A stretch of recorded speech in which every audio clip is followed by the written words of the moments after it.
Welcome to our channel. Today we how to subscribe with Trello for managing UI design sprints, complete guide step by step clearly. Start by visiting the Trello website and sign in or create an account if you don't have one. Once logged in, click on the Create New Board button to begin setting up your project. Give your board a descriptive name related to your UI design sprint. Select a background color or image that reflects your project's theme. Now, create lists for your workflow stages such as backlog, in progress, and done. Within each list, create cards for specific tasks or design components. Ensure each card includes essential details like descriptions, due dates, and attachments. Assign team members to each card to clarify responsibilities. Use labels to categorize tasks according to priority, status, or type of design work.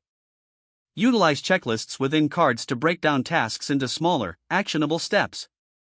Schedule regular check-in meetings to update the board and discuss progress. Encourage team members to comment on cards for better collaboration and feedback. As tasks are completed, drag cards to the done list to visualize progress. Monitor deadlines using Trello's calendar view, which can be enabled in the Power Up section. Consider using Trello's integration feature to connect with tools like Slack or Google Drive for enhanced functionality. Remember to regularly review and adjust your board as the design sprint evolves. By following these steps, you'll effectively manage your UI design sprints with Trello. If the page does not load, refresh the browser or try again in a private or incognito window. Make sure you are using the correct email address, then retype it carefully to avoid small typos. If your password is not accepted, use the reset option and create a new strong password you can remember. Check your spam folder for verification or security emails, then complete any requested confirmation steps. Enable two-factor authentication if available to improve account security and reduce unauthorized access risk.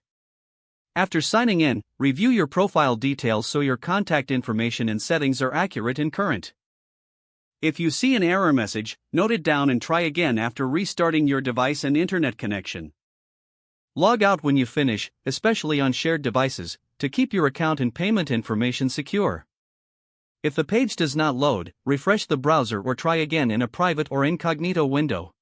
Make sure you are using the correct email address, then retype it carefully to avoid small typos.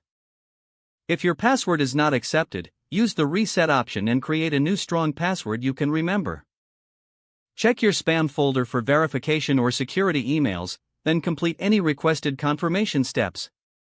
Don't forget to like this video and subscribe to our channel for more step-by-step tech guides.